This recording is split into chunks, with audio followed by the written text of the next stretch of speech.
सुबह की हल्की धूप शांत कमरे में धूल के कणों की तरह धीरे धीरे अंदर आ रही थी। किचन में एक माँ, कमला देवी, आटा गूंद रही थी।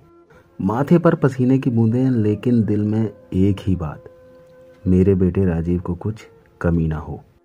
50 साल की उम्र, लेकिन आज भी हर सुबह 5 बजे उठकर वही पुरानी दिनचर्या, वही पुराना प्यार, जैसे समय ने उनके लिए कभी बदलना सीखा ही नहीं। राजीव, उनका बेटा, अब 30 साल का हो चुका था, एक बड़ी कंपनी का मैनेजर, लेकिन माँ की नज़र में वह आज भी वही छोटा बच्चा था जो आधी रात को रोता था और माँ की गोद में ही चुप होता था।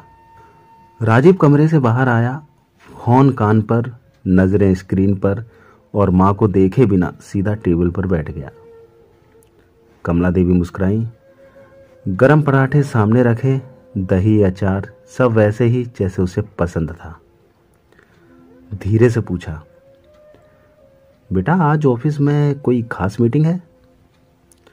राजीव ने ऊपर देखना भी जरूरी नहीं समझा। हाँ माँ, बहुत इंपॉर्टेंट है, मुझे जल्दी निकलना है।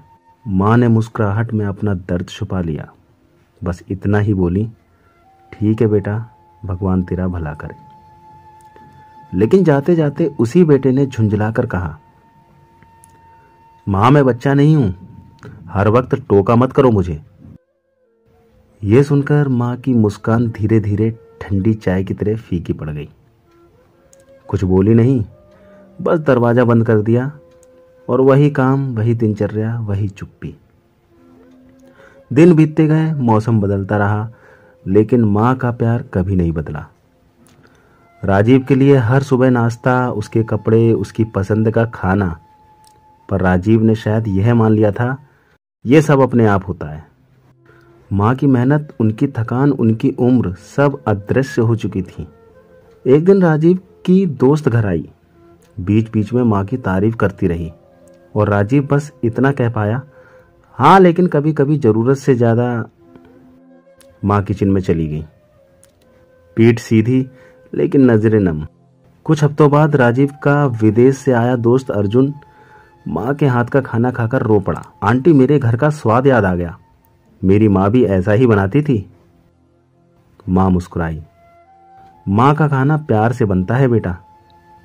लेकिन जब राजीव ने कहा, कभी कभी इतना ख्याल रखना बोझ लगता है, अर्जुन भी चुप हो गया, माँ भी चुप, और कमरे में एक अजीब सन्नाटा फैल गया। फिर एक दिन राजीव ने कहा वो अलग फ्लैट ले रहा है।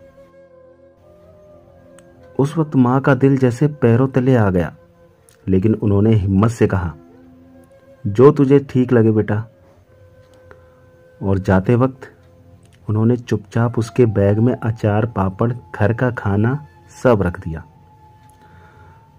राजीव ने कहा, इतना सामान मत दो माँ। लेकिन माँ के शब्द कपकपाती आवाज में निकले, बेटा बाहर का खाना सेहत के लिए अच्छा नहीं होता।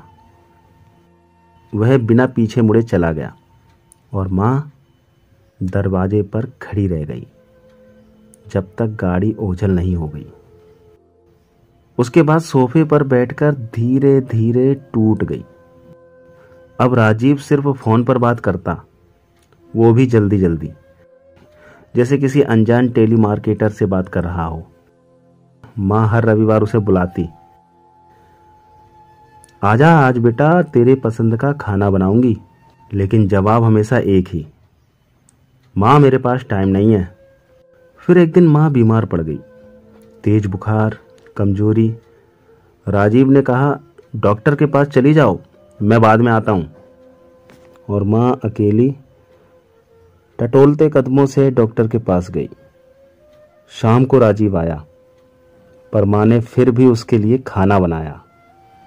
बीमारी भूल गई, पर माँ बनना नहीं भूल पाई। अगले दिन तबीयत और बिगड़ गई। पड़ोसन ने फोन किया, राजीव भागता हुआ आया। डॉक्टर ने कहा, इनकी देखभाल कौन करता है, ये अकेले रहती हैं क्या? राजीव के पास उस वक्त कहने को कुछ नहीं था। माँ बिस्तर पर लेटी थी, कमजोर, कांपती हुई सांसों के साथ। लेकिन जैसे ही उन्होंने बेटे को देखा, हल्की सी मुस्कान आ गई। बेटा तू आ गया? उस एक मुस्कान ने राजीव की सारी बहानेबाजी, सारी नाराजगी, सारी दूरियां तोड़ दी। उसे पहली बार समझ आया कि माँ कभी बोझ नहीं होती, माँ कभी ज्यादा नहीं होती, माँ माँ होती है। और फिर कप कपाती आवाज में माँ बोली, बेटा हमेशा खुश रहना, अपना ख्याल रखना, रोटी टाइम से खाना, बाहर का मत खाना। ये कहते हुए राजीव की माँ चली गई। दोस्तों, जिस दिन माँ चली जाती है ना, उस दिन इंसान को पता चलता है कि जिंदगी में कामयाबी सब कुछ नहीं होती। घर में एक माँ होना ही सबसे बड़ी दौलत है।